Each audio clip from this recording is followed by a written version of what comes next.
जी kids. बहुत पहले की बात है। एक राजा था और उसकी खूब सुंदर राजकुमारी। उस राजा ने अपने पड़ोसी राज्य के राजा से अपनी बेटी की शादी करवाई। और एक दिन जब उसकी डोली अपने ससुराल जा रही थी, तब महल के बाहर डोली।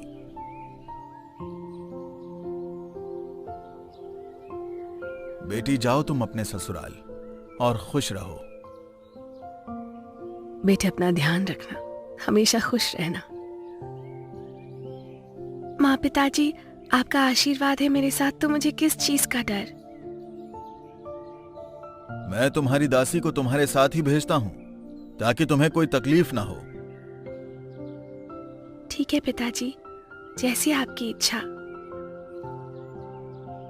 तो इस तरह से राजकुमारी की डोली की विदाई होती है।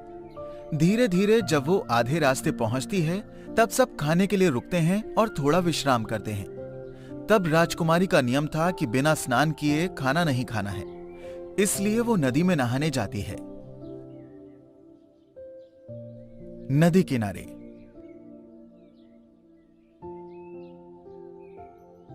दासी, ये लो मेरे गहने और ये मेरे कपड़े। तुम मेरा इंतजार करना, मैं अभी नहा कर आती हूँ।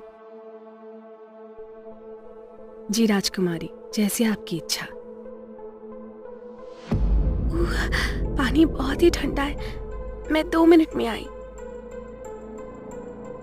जी राजकुमारी, आप अपना समय लीजिए, मैं यहीं हूँ।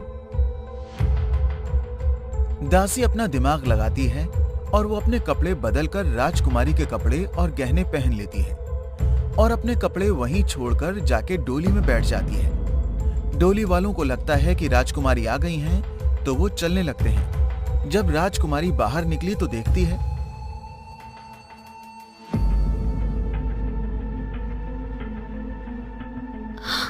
अरे मेरे कपड़े कहाँ गए? मेरे गहने भी नहीं है। दासी, दासी, कहाँ गए मेरी दासी?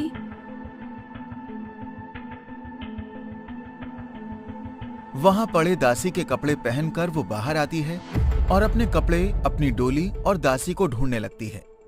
तब उसे ध्यान आता है कि उसकी दासी ने ही उसके कपड़े और गहने पहन लिए होंगे और मेरी जगह वो राजकुमारी बनकर राजमहल गई होगी। उदास या निराश ना होते हुए राजकुमारी अपनी मंजिल की ओर निकल पड़ती है। वो दासी बनकर राजमहल में आती है।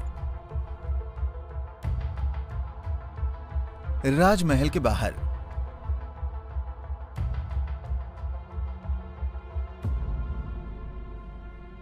तुम कौन हो और यहां क्यों आई हो? दरबान जी, मैं राजकुमारी की दासी हूँ, मैं पीछे रह गई थी। अच्छा अच्छा, ठीक है, तुम अंदर जा सकती हो। धन्यवाद दरबान जी।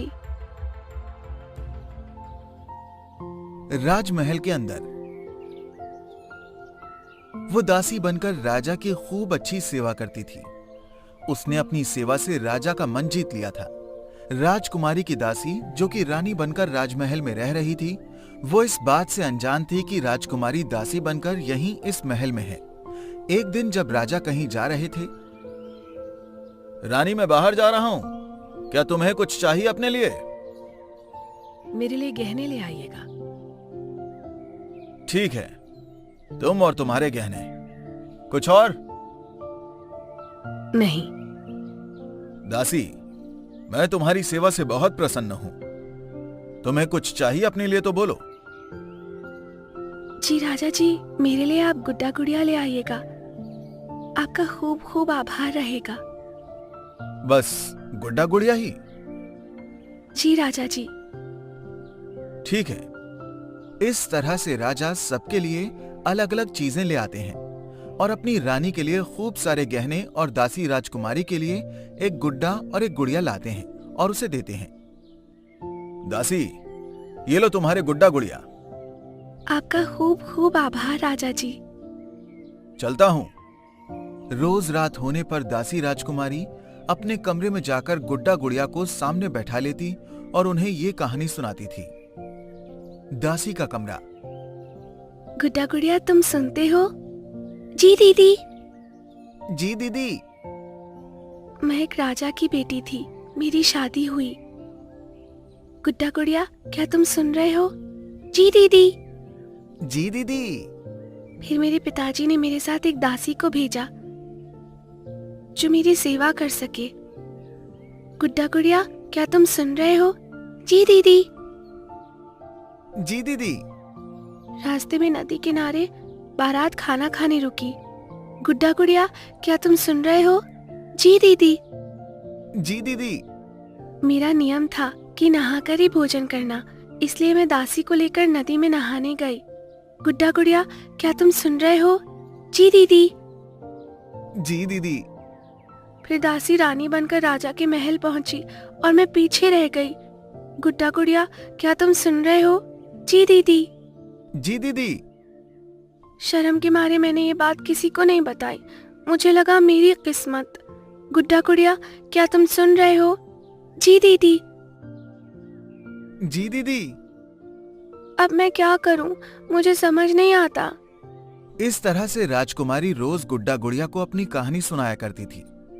एक दिन राजा दासी के कमरे के पास से निकल रहे थे और उन्होंने ये कहानी सुन ली। फिर राजा सोचने लगा, ये कैसी कहानी है? मुझे कल दासी को बुलाकर पूछना पड़ेगा। राजा जी, आपने मुझे बुलाया? जी दासी, मुझे तुमसे कुछ पूछना है। जी राजा जी, बताइए।